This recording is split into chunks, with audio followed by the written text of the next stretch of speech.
সালাতের গুরুত্ব ও ফজিলত। সালাত একটি গুরুত্বপূর্ণ ইবাদত। সালাতের মাধ্যমে আল্লাহ সুবহানাহু ওয়া তাআলার সন্তুষ্টি অর্জন করা যায়। সালাতের মাধ্যমে আল্লাহ রাব্বুল আলামিনের নৈকট্য যত বেশি লাভ করা যায়, অন্য কোনো ইবাদত দিয়ে তত বেশি নৈকট্য অর্জন করা যায় না। সালাতের মাধ্যমে একজন বান্দা আল্লাহ রাব্বুল আলামিনের নিকটবর্তী হয়। আন আবি হুরায়রা রাদিয়াল্লাহু তাআলা আনহু আন্না রাসূলুল্লাহি সাল্লাল্লাহু আলাইহি ওয়াসাল্লাম, আবু হুরায়রা রাদিয়াল্লাহু তাআলা আনহু থেকে বর্ণিত, তিনি বলেন রাসূলুল্লাহ সাল্লাল্লাহু আলাইহি ওয়াসাল্লাম বলেছেন, আকরাবু মা ইয়াকুনুল আবদু মির রাব্বিহি ওয়া হুয়া সাজিদুন ফাকসিরুদ দুআ। রাসূলুল্লাহ সাল্লাল্লাহু আলাইহি ওয়াসাল্লাম বলেন, যখন কোনো বান্দা বান্দি সিজদায় যায় তখন ওই বান্দা বান্দি আল্লাহ রাব্বুল আলামিনের সবচেয়ে নিকটবর্তী হয়। বলেন সুবহানাল্লাহ। এজন্য রাসূল সাল্লাল্লাহু আলাইহি ওয়াসাল্লাম বলেছেন ফাকসিরুদ দোয়া। এজন্য তোমরা যখন সিজদা যাবে, সিজদায় গিয়ে খুব বেশি বেশি দোয়া পড়বে। এই হাদিসটি আপনাদের সম্মুখে গত জুমায় আলোচনা করা হয়েছিল। যাই হোক, বলতেছিলাম সালাতের মাধ্যমে একজন বান্দা আল্লাহ রাব্বুল আলামিনের সব থেকে নিকটবর্তী হয়। সালাতের মাধ্যমে যত নিকটবর্তী হয়, যত কাছাকাছি হয়, অন্য কোনো ইবাদতের মাধ্যমে বান্দা আল্লাহ রাব্বুল আলামিনের তত নিকটবর্তী, তত কাছাকাছি হতে পারে না। সালাতের গুরুত্ব আপনাকে আমি কি দিয়ে বোঝাবো?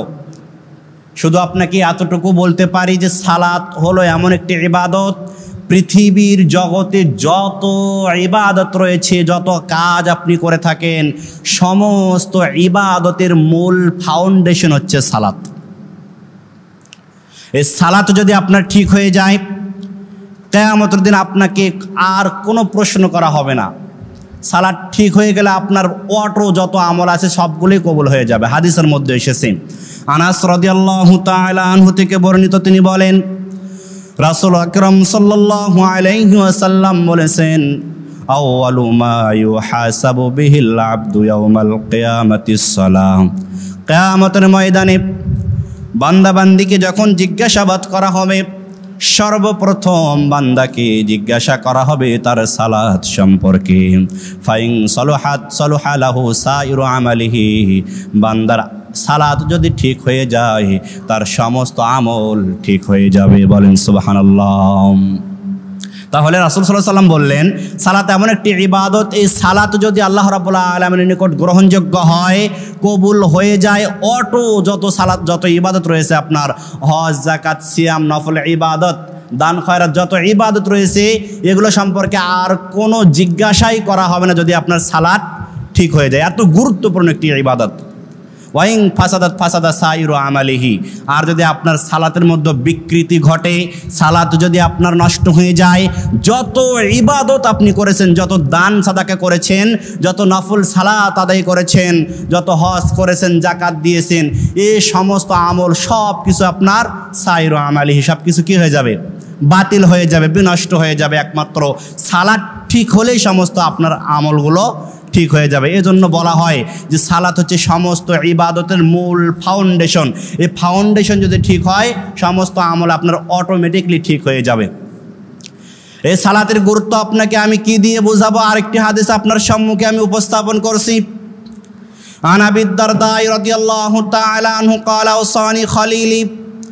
আবু দারদা রাদিয়াল্লাহু তাআলা আনহু থেকে বর্ণিত, তিনি বলেন, আমার বন্ধু অর্থাৎ রাসূলুল্লাহ সাল্লাল্লাহু আলাইহি ওয়াসাল্লাম আমাকে ওসিয়ত করলেন, হে আবু দারদা, আল্লাহ তুশরিক বিল্লাহি শাইআ। তুমি জীবনে চলার পথে কোনো দিন, কোনোভাবেই, কোনো ক্রমে তুমি আল্লাহর সঙ্গে কোনো কিছুকে শরিক স্থাপন করতে পারবে না। ওয়াইং কুত্তিতা, যদিও তোমাকে খণ্ড বিখণ্ড, টুকরো বিটুকরো করে ফেলা হয়, ওয়া হুররিকতা, যদিও তোমাকে আগুনে পুড়ে ছারখার করে দেওয়া হয়, তবুও তুমি আল্লাহর সঙ্গে শরিক করবে না। রাসূলুল্লাহ সাল্লাল্লাহু আলাইহি ওয়াসাল্লামের পক্ষ থেকে আবু দারদাকে করা নসিহত। 2 নাম্বার নসিহত, রাসূল সাল্লাল্লাহু আলাইহি ওয়াসাল্লাম বললেন, হে আবু দারদা, ওয়ালা তাতরুক সালাতাম মাকতুবাতাম মুতাআম্মিদা, তুমি তোমার জীবনে ইচ্ছাকৃতভাবে এক ওয়াক্ত ফরজ সালাত ত্যাগ করবে না।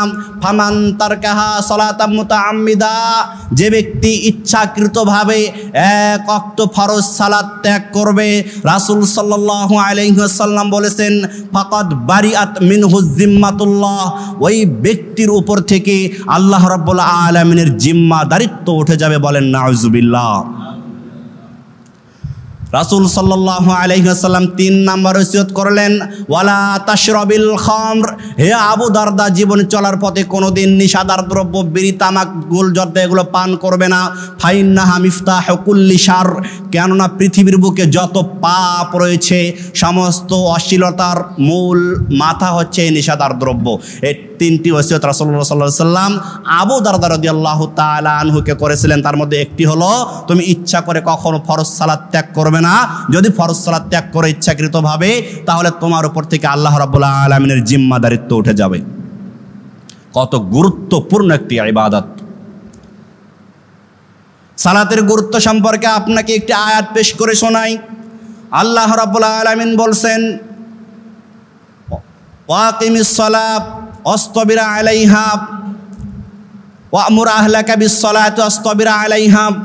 আল্লাহ রাব্বুল আলামিন বলছেন, তুমি নিজে সালাতের উপর অনড় থাকো এবং তোমার পরিবার পরিজনকে সালাতের জন্য আদেশ দাও। আল্লাহ রাব্বুল আলামিনের পক্ষ থেকে জরুরি আদেশ আপনার জন্য, আমার জন্য।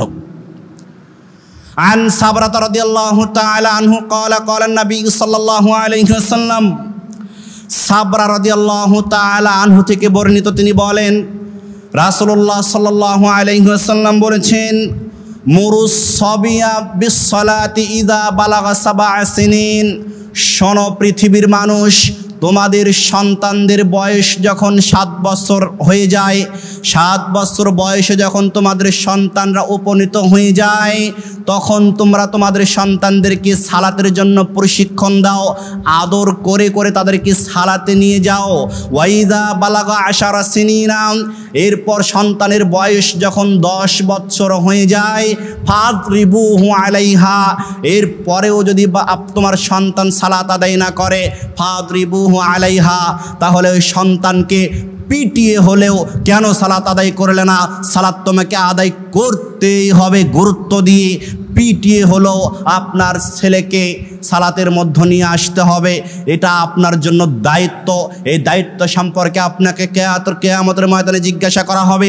আব্দুল্লাহ ইবনে আমর রাদিয়াল্লাহু তাআলা আনহুমা, আব্দুল্লাহ ইবনে আমর রাদিয়াল্লাহু তাআলা আনহু বলছেন, রাসূল সাল্লাল্লাহু আলাইহি ওয়াসাল্লাম বলেছেন, কুল্লুকুম রাঈন ওয়া কুল্লুকুম মাসউলুন, কিয়ামতের ময়দানে তোমরা সাবধান থাকো বান্দা, কিয়ামতের ময়দানে তোমাদের প্রত্যেকের দায়িত্ব সম্পর্কে জিজ্ঞাসা করা হবে। একজন ছেলে তার পিতা সম্পর্কে জিজ্ঞাসা করা হবে, পিতাকে জিজ্ঞাসা করা হবে ছেলে সম্পর্কে, স্বামীকে জিজ্ঞাসা করা হবে স্ত্রী সম্পর্কে, স্ত্রীকে জিজ্ঞাসা করা হবে স্বামী সম্পর্কে। রাসূল সাল্লাল্লাহু আলাইহি ওয়াসাল্লাম বলেছেন, তোমাদের সন্তানের বয়স যখন 7 বছর হয়, তখন তোমরা সন্তানদেরকে সালাতের জন্য প্রশিক্ষণ দাও। আর যখন 10 বছরে পরিণত হয়ে যায়, সালাত যদি আদায় না করে, কেন সালাত আদায় করলে না, লাঠি দিয়ে পিটিয়ে হলেও তোমাদেরকে সালাত আদায় করতে হবে। রাসূল সাল্লাল্লাহু আলাইহি ওয়াসাল্লামের ভাষা, ফাদরিবুহু আলাইহা, তোমরা তাদেরকে প্রহার করো, মারো, পিটিয়ে হলেও তোমরা সালাত আদায় করো। এটা সালাতের গুরুত্ব। সালাত আদায় করলে জান্নাত লাভ করা যায়। আবু উমামা বাহিল রাদিয়াল্লাহু তাআলা আনহু বলছেন, আমি রাসূলুল্লাহ সাল্লাল্লাহু আলাইহি ওয়াসাল্লামকে বলতে শুনেছি, বিদায় হজের ভাষণে রাসূলুল্লাহ সাল্লাল্লাহু আলাইহি ওয়াসাল্লাম ভাষণ দিচ্ছিলেন, তখন তিনি 4টি-5টি কথা বলেছেন। এই 5টি আমল করলে মানুষ জান্নাতে যেতে পাবে। রাসূল সাল্লাল্লাহু আলাইহি ওয়াসাল্লাম বলেছেন, উদউ রাব্বাকুম, হে পৃথিবীবাসী, তোমরা তোমাদের প্রতিপালকের ইবাদত করো। 2 ওয়াসাল্লু খামসাকুম, 5 ওয়াক্ত সালাত আদায় করো। ওয়াসুমু শাহরাকুম, রমাদান মাসের সিয়াম পালন করো। ওয়াদ্দু যাকাত আমওয়ালিকুম, তোমাদের সম্পদের যাকাত প্রদান করো। ওয়াতিউ জামরিকুম, তোমাদের নেতা বা আমিরের আনুগত্য করো। এই 5টি কাজ যদি দুনিয়ার মানুষ তোমরা করতে পারো, রাসূলুল্লাহ সাল্লাল্লাহু আলাইহি ওয়াসাল্লাম ঘোষণা দিয়েছেন, তাদখুলু জান্নাত রাব্বিকুম, তোমরা এই 5টি কাজ করো আর আল্লাহর জান্নাতের যে 8টি দরজা রয়েছে, যে কোনো দরজা দিয়ে তোমরা প্রবেশ করো। সুবহানাল্লাহ। সালাতের একটি গুরুত্বপূর্ণ ইবাদত। সালাত আদায় করলে পানি দ্বারা কাপড় পরিষ্কার করলে যেভাবে ময়লা দূর হয়ে যায়, সালাত আদায় করলে বান্দার জীবন থেকে সেভাবে গুনাহগুলো ঝরে পড়ে যায়, দূর হয়ে যায়। হাদিসের মধ্যে এসেছে, আন আবি হুরায়রা রাদিয়াল্লাহু তাআলা আনহু আন্নাহু সামিআ রাসূলুল্লাহি সাল্লাল্লাহু আলাইহি ওয়াসাল্লাম। আবু হুরায়রা রাদিয়াল্লাহু তাআলা আনহু থেকে বর্ণিত, তিনি বলেন, আমি রাসূলুল্লাহ সাল্লাল্লাহু আলাইহি ওয়াসাল্লামকে বলতে শুনেছি যে তিনি বলেছেন এ কথা, আরাআইতুম লাউ আন্না নাহারান বিবাবি আহাদিকুম ইয়াগতাসিলু ফীহি কুল্লা ইয়াউমিন খামসান মা তাকুলু যালিকা ইবকি মিন দারনিহি। রাসূলুল্লাহ সাল্লাল্লাহু আলাইহি ওয়াসাল্লাম সাহাবাদের সম্মুখে বললেন, ও সাহাবারা, তোমাদের কারো বাড়ির সম্মুখে যদি স্রোত চিনি বয়ে যায়, ঝর্ণা ধারা বয়ে যায়, অর্থাৎ তোমাদের কারো বাড়ির সম্মুখে যদি একটি বিশাল বড় নদী থাকে, আর সেই নদীতে যদি ওই বান্দা প্রতিদিন 5 বার গোসল করে, মা তাকুলু যালিকা ইবকি মিন দারনিহি, তার শরীরে কি আর কোনো ময়লা থাকতে পারে? ক্বালু লা ইবকি, সাহাবায়ে কেরাম জবাব দিলেন, লা ইবকি মিন দারনিহি শাইআ ইয়া রাসূলুল্লাহি, না না না, ওই ব্যক্তির শরীরে আর কোনো ময়লা থাকতে পারে না। ক্বালা রাসূলুল্লাহ সাল্লাল্লাহু আলাইহি ওয়াসাল্লাম বললেন, ফাযালিকা মিসলু সালাওয়াতিল খামস, 5 ওয়াক্ত সালাতের উদাহরণ হলো অনুরূপ। কোনো ব্যক্তি যদি আল্লাহ রাব্বুল আলামিনকে সন্তুষ্ট করার জন্য দৈনিক 5 ওয়াক্ত সালাতে উপস্থিত হয়, 5 ওয়াক্ত সালাত আদায় করে, ইয়ামহুল্লাহু বিহাল খতায়া, একজন ব্যক্তি নদীতে দৈনিক 5 বার গোসল দিলে যেমন তার শরীরে কোনো ময়লা থাকতে পারে না, 5 ওয়াক্ত সালাত আদায় করলে তার জীবনে, তার আমল নামায় কোনো গুনাহ থাকতে পারে না। সুবহানাল্লাহ। সালাত আদায় করলে গাছের পাতা যেভাবে ঝরে ঝরে পড়ে, মানুষের গুনাহগুলো সেভাবে ঝরে ঝরে পড়ে। আবু যার গিফারী রাদিয়াল্লাহু তাআলা আনহু বলছেন, খরাজা জামানাশ শীতাই আন্না রাসূলুল্লাহি সাল্লাল্লাহু আলাইহি ওয়াসাল্লাম খরাজা জামানাশ শীতাই ওয়াল আরাকু ইয়াতাহাফাতু। আবু যার গিফারী রাদিয়াল্লাহু তাআলা আনহু বলছেন, একদা রাসূলুল্লাহ সাল্লাল্লাহু আলাইহি ওয়াসাল্লাম শীতকালে, শীতের মৌসুমে রাসূল সাল্লাল্লাহু আলাইহি ওয়াসাল্লাম বাহিরে বের হলেন সাহাবাদেরকে নিয়ে। ওই সময় তিনি দেখতে পেলেন যে গাছ থেকে পাতাগুলো ঝরে ঝরে পড়তেছিলেন। রাসূলুল্লাহ সাল্লাল্লাহু আলাইহি ওয়াসাল্লাম ফাআখাযা বিগুসনাইনি মিন শাজারাতিন, রাসূল সাল্লাল্লাহু আলাইহি ওয়াসাল্লাম গাছের 2টি ডাল ধরে আরো জোরে ঝাঁকি দিলেন, ফলে গাছের পাতাগুলো আরো বেশি বেশি পড়তে লাগলো। এবার রাসূল সাল্লাল্লাহু আলাইহি ওয়াসাল্লাম আবু যার গিফারী রাদিয়াল্লাহু তাআলা আনহুকে ডাক দিলেন। আবু যার গিফারী রাদিয়াল্লাহু তাআলা আনহু জবাব দিচ্ছেন, কুলতু লাব্বাইকা রাসূলুল্লাহি সাল্লাল্লাহু আলাইহি ওয়াসাল্লাম, হে আল্লাহর রাসূল, আমি উপস্থিত রয়েছি। তখন রাসূলুল্লাহ সাল্লাল্লাহু আলাইহি ওয়াসাল্লাম আবু যার গিফারী রাদিয়াল্লাহু তাআলা আনহুকে লক্ষ্য করে বলতেছেন, ইন্নাল আবদাল মুসলিমু লা ইউসাল্লিস সালাতা ইউরিদু বিহা ওয়াজহাল্লাহ ফাতাহাফাতু আনহু যুনুবুহু কামা ইয়াতাহাফাতু আন হাযিহি হাযাল আরাকু আন হাযিহি শাজারা। রাসূল সাল্লাল্লাহু আলাইহি ওয়াসাল্লাম আবু যার গিফারী রাদিয়াল্লাহু তাআলা আনহুকে লক্ষ্য করে বললেন, আবু যার, এই যে দেখতেছো গাছের পাতাগুলো ঝরে ঝরে পড়তেছে, কোনো বান্দা বান্দি যদি আল্লাহ রাব্বুল আলামিনকে সন্তুষ্ট করার জন্য দৈনিক 5 ওয়াক্ত সালাত আদায় করে, তাহলে গাছের পাতাগুলো যেভাবে ঝরে ঝরে পড়ে, মানুষের জীবন থেকে গুনাহগুলো সেভাবে ঝরে ঝরে পড়ে। সুবহানাল্লাহ। কতটা গুরুত্বপূর্ণ একটি ইবাদত সালাত। এখন আপনি বুঝতে পারেন না, এই হাদিসের মর্মগুলো আপনি বুঝতে পারেন না, কেননা আপনি আপনার জীবনের গুনাহগুলো দেখতে পান না। আপনি কি আপনার জীবনের গুনাহ দেখতে পান? গুনাহ দেখতে পান না, এজন্য আপনি বুঝতে পারেন না। এজন্য রাসূলুল্লাহ সাল্লাল্লাহু আলাইহি ওয়াসাল্লাম মাঝে মাঝে দৃষ্টান্ত দিতেন, গাছের পাতার মতো দৃষ্টান্ত দিয়েছেন। রাসূল সাল্লাল্লাহু আলাইহি ওয়াসাল্লাম বলেছেন, আল মুসলিমু লিল মুসলিম কাল বুনিয়ান আশাদ্দু বা'দুহুম বা'দা। রাসূল সাল্লাল্লাহু আলাইহি ওয়াসাল্লাম বলেছেন, এক মুসলিম এবং অপর মুসলিমের মধ্যে সম্পর্ক হচ্ছে প্রাচীরের মতো। একজন মুসলিম এবং অপর মুসলিমের মধ্যে সম্পর্ক কিসের মতো? প্রাচীরের মতো। সম্পর্ক কি দেখা যায়? কথা বলেন, সম্পর্ক দেখা যায়? সম্পর্ক দেখা যায় না, কিন্তু রাসূল সাল্লাল্লাহু আলাইহি ওয়াসাল্লাম উদাহরণ দিলেন কিসের মতো? প্রাচীরের মতো। যেহেতু প্রাচীর দেখা যায়, এজন্য দৃঢ় একটা উদাহরণ তিনি দিলেন। যেহেতু মানুষ গুনাহ দেখতে পায় না, তার গুনাহগুলো ঝরে যায়, এটা মানুষ বুঝতে পারে না, উপলব্ধি করতে পারে না, এজন্য রাসূলুল্লাহ সাল্লাল্লাহু আলাইহি ওয়াসাল্লাম হাদিসের মধ্যে উদাহরণ দিলেন যে মানুষ 5 ওয়াক্ত সালাত আদায় করলে গাছের পাতা যেভাবে ঝরে ঝরে পড়ে, 5 ওয়াক্ত সালাতের বিনিময়ে তার জীবন থেকে গুনাহগুলো সেভাবে ঝরে ঝরে পড়ে। সুবহানাল্লাহি ওয়া বিহামদিহি। কোনো বান্দা বান্দি যদি মাঠে ঘাটে একাকী সালাত আদায় করে, তাদের ব্যাপারে হাদিসের মধ্যে এসেছে, উকবা ইবনে আমির রাদিয়াল্লাহু তাআলা আনহু থেকে বর্ণিত, তিনি বলেন আমি রাসূলুল্লাহ সাল্লাল্লাহু আলাইহি ওয়াসাল্লামকে বলতে শুনেছি, তিনি বলেছেন ইয়া আজাবু রাব্বুকুম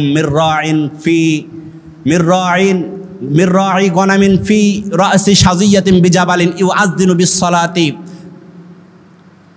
রাসূলুল্লাহ সাল্লাল্লাহু আলাইহি ওয়াসাল্লাম বলেছেন আল্লাহ রাব্বুল আলামিন ওই মেষ পালক, ওই ছাগল পালক রাখালের প্রতি সবচেয়ে বেশি খুশি হন যে রাখাল একটা একাকী কোনো পাহাড়ের চূড়ায় দাঁড়িয়ে আজান দেয় এবং সালাত আদায় করে। ওই সময় আল্লাহ রাব্বুল আলামিন বলেন ফায়াকুলুল্লাহু আযজা ওয়া জাল্লা, আল্লাহ রাব্বুল আলামিন বান্দার সালাতের দৃশ্য দেখে ফেরেশতাদেরকে ডেকে ডেকে বলেন উনজুরু ইলা আবদি, ও ফেরেশতারা দেখো আমার বান্দা সালাত আদায় করে, হাযা ইউআযযিনু ওয়া ইউকিমুস সালাত, সে একাকী আজান দেয় এবং একাকী সালাত আদায় করে, ইয়াখাফু মিন্নি, নিশ্চয় বান্দা আমার শাস্তিকে ভয় করে। ফেরেশতারা তোমরা সাক্ষী থাকো, ফাকাদ গফারতু লি আবদি, আমি আমার বান্দাকে ক্ষমা করে দিলাম। সুবহানাল্লাহ। ওয়াদখালতুহুল জান্নাহ, এবং আমি আমার বান্দাকে জান্নাতে প্রবেশ করালাম। তাহলে যে সমস্ত ব্যক্তিবর্গ মাঠে ঘাটে কাজ করে, ইতিমধ্যে আজান হয়ে গেল, সালাত আদায় করতে হলে আজান দিতে হয়, ওই বান্দা মাঠে ঘাটে যে কোনো একটা জায়গায় যদি আজান দিয়ে সালাত আদায় করে, স্বয়ং আল্লাহ রাব্বুল আলামিন ফেরেশতাদেরকে ডেকে ডেকে বলেন ও ফেরেশতারা দেখো তোমরা এই মানুষ সৃষ্টি করতে বাধা প্রদান করেছিলে, এই বান্দা আজকে একাকী মাঠে ঘাটে আমার শাস্তিকে ভয় করে সে মাঠের মধ্যে কাজ করতে এসেছে, সেখানেও সালাত আদায় করে, ফাকাদ গফারতু লি আবদি, তোমরা সাক্ষী থাকো আমি আমার বান্দাকে ক্ষমা করে দিলাম, ওয়া আদখালতুহুল জান্নাহ, এবং আমি আমার বান্দাকে জান্নাতে প্রবেশ করালাম। সুবহানাল্লাহ। সালাত হচ্ছে আল্লাহ রাব্বুল আলামিনের নিকট সবচেয়ে উত্তম একটি ইবাদত। আব্দুল্লাহ ইবনে মাসউদ রাদিয়াল্লাহু তাআলা আনহু বলেন আমি রাসূলুল্লাহ সাল্লাল্লাহু আলাইহি ওয়াসাল্লামকে জিজ্ঞাসা করলাম আইয়ুল আ'মালি আহাব্বু ইলাল্লাহ, হে আল্লাহ রাসূল সাল্লাল্লাহু আলাইহি ওয়াসাল্লাম আল্লাহ রাব্বুল আলামিনের নিকট সবচেয়ে উত্তম আমল কোনটি, আল্লাহ রাব্বুল আলামিন সবচেয়ে কোন আমল বেশি ভালোবাসেন পছন্দ করেন? রাসূল সাল্লাল্লাহু আলাইহি ওয়াসাল্লাম জবাব দিলেন আস-সালাতু আলা ওয়াক্তিহা, তুমি সময় মতো সালাত আদায় করো, ওয়াক্ত মতো সালাত আদায় করো। ওয়াক্ত মতো সময় মতো সালাত আদায় করা আল্লাহ রাব্বুল আলামিনের নিকট সবচেয়ে পছন্দনীয় একটি ইবাদত। যাই হোক, আপনার সম্মুখে আমি সালাতের গুরুত্ব এবং ফজিলত সম্পর্কে কয়েকটি হাদিস তুলে ধরলাম। এখন আসুন আমাদের আলোচনার দ্বিতীয় পর্যায়ে, যারা বেনামাজি, যারা সালাত আদায় করে না, এদেরকে আমি মানুষ মনে করি না। যারা সালাত আদায় করে না এদেরকে আমি শুকরও মনে করি না। যারা সালাত আদায় করে না এদেরকে আমি গরু ছাগলও মনে করি না, কেননা আল্লাহ রাব্বুল আলামিন তাদেরকে নিজেই বলেছেন তাদেরকে গরু ছাগল মনে করাও যাবে না। কেন পৃথিবীর বুকে আল্লাহ রাব্বুল আলামিন বলেছেন পৃথিবীর বুকে যত পশু প্রাণী রয়েছে তা সকলেই আল্লাহ রাব্বুল আলামিনের তাসবিহ পাঠ করে, কিন্তু মানুষকে বিবেক বুদ্ধি দেওয়া হয়েছে তারপরও তারা তাসবিহ পাঠ করে না। তার মানে শুকর কি জাহান্নামে যাবে? শুকর জাহান্নামে যাবে? গরু জাহান্নামে যাবে? ছাগল জাহান্নামে যাবে? যাবে না। কিন্তু মানুষ যদি সালাত আদায় করে জান্নাতে যাবে, আর সালাত আদায় না করলে সে কোথায় যাবে? জাহান্নামে যাবে। তার মানে যারা সালাত আদায় করে না তারা পশু পাখি, শুকর, নিকৃষ্ট প্রাণী শুকরের থেকেও নিকৃষ্ট। যারা সালাত আদায় করে না তাদেরকে এক কথায় বলা যায় যে তারা কাফের। সালাত আদায়কারী, সালাত যারা ত্যাগ করে তারা কি? কথা বলেন না কেন? আপনারা কি বেনামাজে আছেন কেউ এখানে? সালাত যারা আদায় করে না তারা কি? আরো জোরে বলেন, যারা সালাত আদায় করে না তারা কি? কাফের। এটা আমার কথা না, রাসূলুল্লাহ সাল্লাল্লাহু আলাইহি ওয়াসাল্লামের সাহাবী জাবির রাদিয়াল্লাহু তাআলা আনহু বলছেন, আন জাবির রাদিয়াল্লাহু তাআলা আনহু قال سمعت النبي صلى الله عليه وسلم, জাবির রাদিয়াল্লাহু তাআলা আনহু থেকে বর্ণিত, তিনি বলেন আমি রাসূলুল্লাহ সাল্লাল্লাহু আলাইহি ওয়াসাল্লামকে বলতে শুনেছি, ইন্না বাইনার রাজুলি, নিশ্চয় একজন ব্যক্তি, ওয়া বাইনাশ শিরকি, এবং শিরিক, ওয়াল কুফরি, এবং কুফর, তারকাস সালাত ত্যাগ করা। আপনি হাদিসটি বুঝতে পারেননি। জাবির রাদিয়াল্লাহু তাআলা আনহু বলছেন ইন্না বাইনার রাজুলি, নিশ্চয় একজন ব্যক্তি, ওয়া বাইনাশ শিরকি, যে শিরিক করে মুশরিক, ওয়াল কুফরি, যে আল্লাহকে অস্বীকার করে কাফের, তারকাস সালাহ, এগুলোর পার্থক্যের মানদণ্ড হলো সালাত পরিত্যাগ করা। তাহলে যারা সালাত ত্যাগ করে না তারা কি? জোরে বলেন, যারা সালাত ত্যাগ করেন তারা কি? কাফের। এটা কার ফতোয়া? আল্লাহ রাসূল সাল্লাল্লাহু আলাইহি ওয়াসাল্লামের ফতোয়া। আবু দারদা রাদিয়াল্লাহু তাআলা আনহু বলছেন, রাসূল সাল্লাল্লাহু আলাইহি ওয়াসাল্লাম বলেছেন, মাল্লাম ইউসাল্লি লা ঈমান আলাহ, যে ব্যক্তি সালাত আদায় করে না ওই ব্যক্তির নিজেকে মুমিন দাবি করা শোভা পায় না। অনেকেই বলে না আমি সালাত আদায় করি না, তাতে কি রয়েছে, আমি রাস্তা করে দিয়েছি, আমি স্কুল কলেজ করে দিয়েছি, আমি হজ করি, ওমরা করি, জাকাত দেই, গরিব মিসকিনকে খাদ্য দেই, তাদেরকে দান সাদাকা করে থাকি। অনেকেই বলে না যে আমার ঈমান ঠিক আছে, অনেকেই বলে না আমার ঈমান ঠিক আছে, বলে আমি অনেক কাজ ভালো ভালো কাজ করে থাকি, আমার ঈমান ঠিক আছে যদিও আমি সালাত আদায় না করি। কিন্তু জাবের রাদিয়াল্লাহু তাআলা আনহু বলছেন, একজন বান্দা অর্থাৎ একজন মুমিন, একজন কাফের, একজন মুশরিক, এদের মধ্যে পার্থক্য হলো সালাত পরিত্যাগ করা। রাসূল সাল্লাল্লাহু আলাইহি ওয়াসাল্লাম বলছেন, আল আহদুল্লাযী বাইনানা ওয়া বাইনাহুমুস সালাহ ফামান তারকাহা ফাকাদ কাফারা, তাদের সাথে এবং আমাদের সাথে একটা চুক্তি হয়েছে, যারা সালাত আদায় করবে তারা মুসলিম থাকবে, যারা সালাত আদায় করবে না তারা মুসলিম থাকবে না, তারা কাফের হয়ে যাবে। তাহলে এখন আপনি নিজে বিবেচনা করেন, আপনি কে, আপনি কি, আপনার মেয়েকে আপনার মেয়ে কি, আপনার ছেলেকে আপনার ছেলে কি, আপনি কি নিজে মুসলিম না কাফের যদি সালাত আদায় না করেন? আপনি নিজেকে প্রশ্ন করুন। যদি আপনার ছেলে সালাত আদায় না করে তাহলে আপনার ছেলে কি কাফের না মুসলিম? নিশ্চয়ই কাফের। যদি আপনার স্ত্রী সালাত আদায় না করে তাহলে আপনার স্ত্রী নিশ্চয়ই কাফের। সালাত আদায় না করলে মুসলমান মুসলিম থাকতে পারে না, সালাত আদায় না করলে সে কাফেরের অন্তর্ভুক্ত হয়ে যায়।